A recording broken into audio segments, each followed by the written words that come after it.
У них особый склад характера и невероятная способность концентрироваться в экстремальных ситуациях. Их постоянный спутник – риск. Они работают в команде и понимают друг друга без слов. Каскадеры Кыргызстана в специальном репортаже Елены Беловой. Смотрите в пятницу в 19:25 на канале Коорд.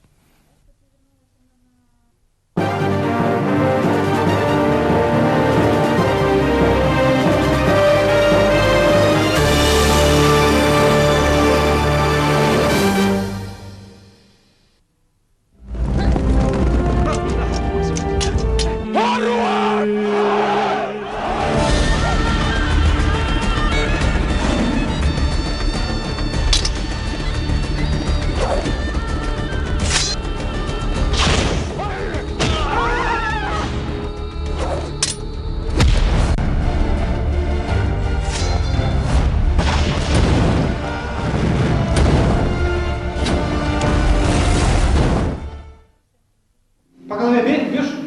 Раз, по ноге. Нет, с этой стороны. С этой стороны по ноге бей. Раз. Я бью.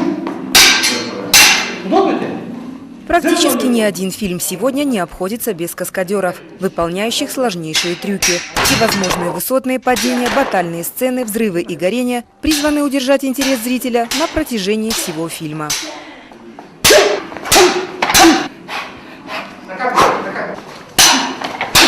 Во все времена работа каскадеров считалась элитной. Опасность не просто сопровождает каскадера везде и повсюду. Непосредственный смысл его работы – это риск.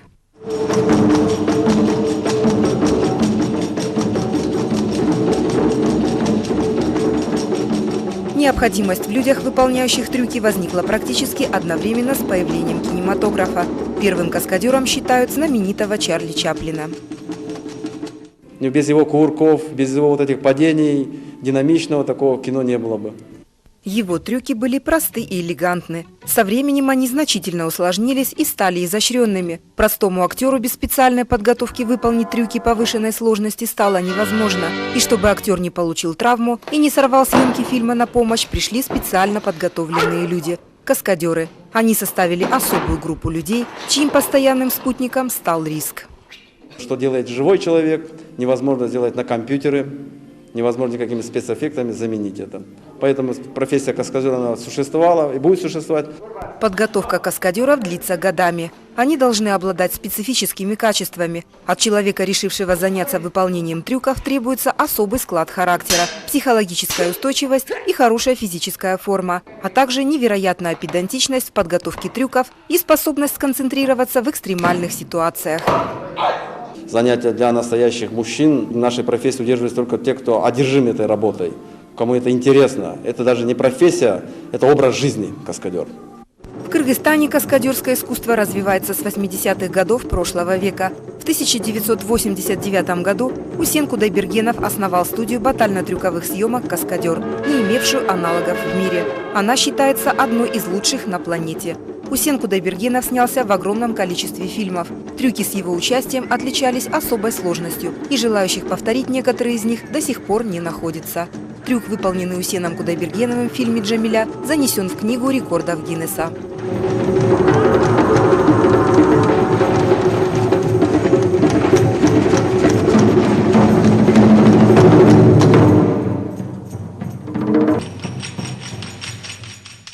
Мы являемся его учениками уже в 3-м поколении. Мы продолжаем традиции нашей школы.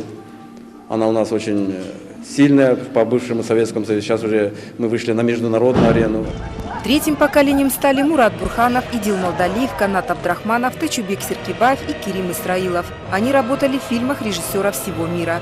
За последнее время в фильме Ивана Пассера и Сергея Бодрова «Кочевники», Игоря Шавлака «Сокровища мертвых», Тимура Бекмамбетова «Дневной дозор» и многих других. А к исполнению опасных трюков готовится уже 4-е поколение каскадеров, продолжающих дело Усена Кудайбергенова. Они чтят память мастера и называют себя его внуками.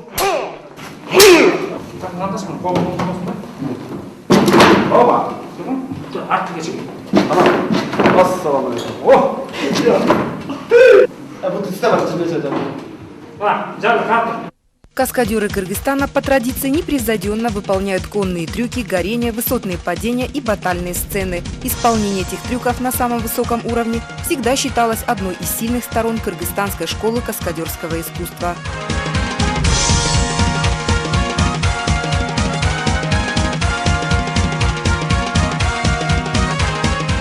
Конные трюки называются джигитовкой в Азии и вольтижировкой в Европе. Они считаются одними из самых сложных. Мало того, что каскадеру необходимо иметь отличную координацию и акробатические навыки, нужно еще обладать способностью найти общий язык с четвероногим партнером. Джигитовка – это одна из основ каскадерского дела. Каждый парень, который решил стать каскадером, он должен научиться езде на лошади и, естественно, научиться джигитовать. Лошади при исполнении конных трюков используются непростые. Не каждый скакун сможет стать артистом.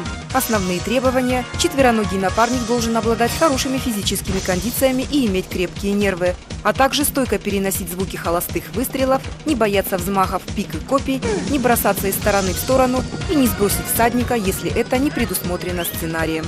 Иногда может наступить в батальных сценах, куда-нибудь упал не туда, куда не положено, а там скачут лошади. Им деваться некуда, вот они через тебя и переступают.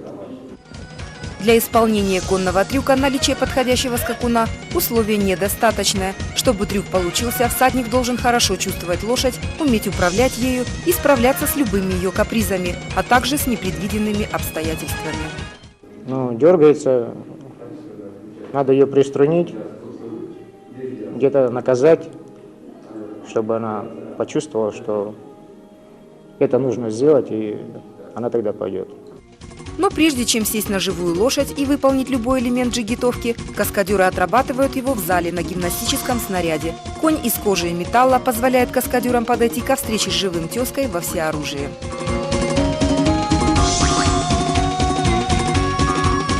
После этого любые трюки, финты и даже простые повороты тщательно отрабатываются уже на съемочной площадке. Все повторяется десятки раз и шлифуется до мелочей. Процесс достижения согласованности между всадником и лошадью всегда длительный и кропотливый. Лошадей на больших съемках, так как на кочевниках мы работали, там их готовили за месяца полтора, может быть даже 2.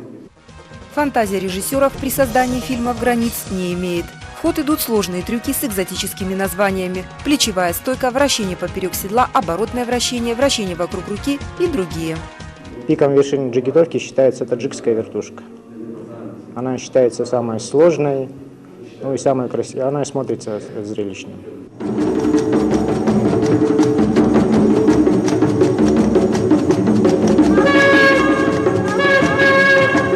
За выполнение этого трюка также возьмется не каждый каскадер. Длинный обрыв – такое название дали ему наездники. На полном скаку человек вываливается из седла, цепляется ногой за стремя и волочится за лошадью по земле. Даже для непосвященных зрелище впечатляющее. Следующий раздел каскадерского искусства – высотные падения. Он также считается одним из самых опасных, а повышенная степень риска требует особо тщательной подготовки. Исполнитель может быть один, а подготовка идет там целая команда. Где там падает, туда надо готовить площадку. Это многочисленные коробок, маты. Место приземления каскадера готовится под особым контролем. В зависимости от высоты падения и веса тела скрупулезно рассчитывается объем и толщина воздушной подушки или слоя картонных коробок. Но даже если все уложено и рассчитано правильно, степень риска все равно остается очень высокой. Любой трюк, она по своему категории, она сложная. Хоть она простая падение, все равно есть сложность, есть это страх. Человек, стоящий на высоте трехэтажного дома, должен не только победить свой страх и оторваться от твердой поверхности. По ходу прыжка ему необходимо контролировать свои эмоции и положение тела в пространстве. Требуется сохранять самообладание, суметь занять правильную позицию в воздухе и правильно приземлиться. Но чтобы сделать высотное падение, надо иметь крепкие железные нервы, хорошо поставленная координация, вестибулярный аппарат хорошо поставленный.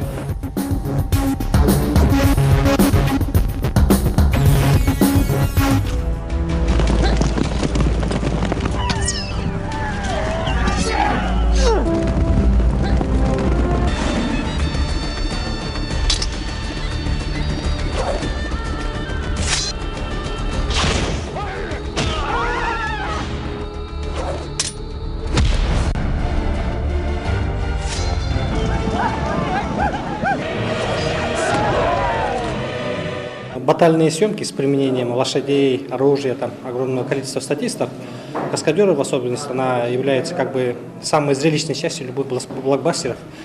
Степень сложности батальных трюков зависит от количества задействованных людей. Но даже если их только двое, риск получить травму в пылу схватки всегда остается. Оружие при съемках фильмов не всегда бутафорское, но даже если меч изготовлен из дерева, то все равно он остается достаточно травматичным. Как в музыке должно быть раз, два, три, вот это. Если только один, например, каскадер как-то собьется с ритма, это уже как-то чревато каким-то последствиям. Батальные трюки всегда опасны, но особенно опасными они становятся, когда кто-то выбивается из схемы и делает неверное движение, чреватое в лучшем случае синяками и ссадинами, а в худших случаях стараются не упоминать.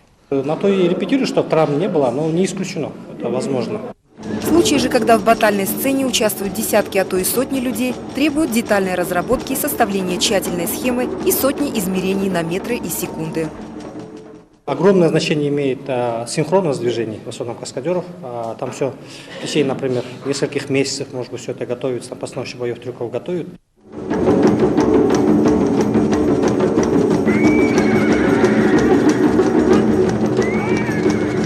Во всем мире самым сложным и опасным трюком считается горение.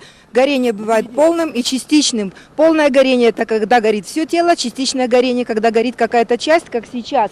Горение требует серьезной психологической подготовки. Трюки с горением выполняются целой командой. Невозможно гореть в одиночку, даже если исполнитель всего один. Прежде чем составить план, как поджечь каскадера, тщательно разрабатывается схема его тушения. Прежде чем поджечь его, мы сначала думаем о том, как его потушить прежде. Вот. И если нет средств для тушения человека, то этот трюк даже и не начинается. Каждый участник горения должен точно знать сценарий и четко запомнить свою роль. Сцена с горением репетируется и повторяется вслепую десятки раз. От исполнителей и участников горения требуется особая сработанность. Все каскадеры, выполняющие трюк, должны уметь работать в команде и понимать друг друга без слов. Человек, когда горит при полном горении, он может даже и не слышать ничего. Он и не видеть ничего может. По шагам это все считается, замеряется даже по секундомеру. При исполнении горения используется защитная экипировка, специальные огнеупорные костюмы из негорючих материалов, а также особые защитные смеси, которые наносятся на открытые участки тела для максимальной безопасности каскадеров. Но какими бы продуманными не были расчеты и экипировка, риск того, что что-то пойдет не так, всегда остается. Огонь – это стихия, как бы, и победить стихию человек не может только подстроиться под нее.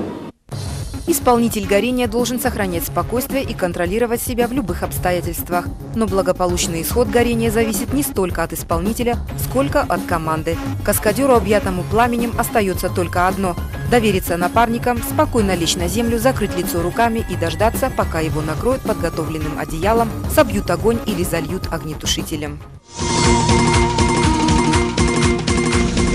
Двойной риск имеют конные трюки с горением. Всегда существует возможность, что лошади придется не по вкусу ощущения горящего всадника на спине. Она может испугаться, проигнорировать тщательно разработанный сценарий и начать собственную импровизацию. Тогда каскадеру придется иметь дело с двумя неконтролируемыми элементами трюка – природной стихией и животным, охваченным паническим ужасом. Чтобы лошадь пошла в огонь, должен, во-первых, человек сидеть уверенный, не бояться этого. Если человек боится, лошадь тем более. Именно за трюк горения всадника на лошади каскадеры группы «Номад» получили первую премию в номинации «Горение» на 7-м международном фестивале трюкового искусства и кино, прошедшем в Москве в 2004 году. Компетентное жюри, состоящее из лучших экспертов мира, высоко оценило искусство джигитовки наших каскадеров. Этот приз не оказался единственным для кыргызстанцев. 3 первых премии в номинациях, а также 2-е общекомандное место – таков итог состязаний более 40 лучших каскадерских коллективов со всего мира. Сегодня каскадеры Кыргызстана продолжают свою опасную работу на съемках фильмов.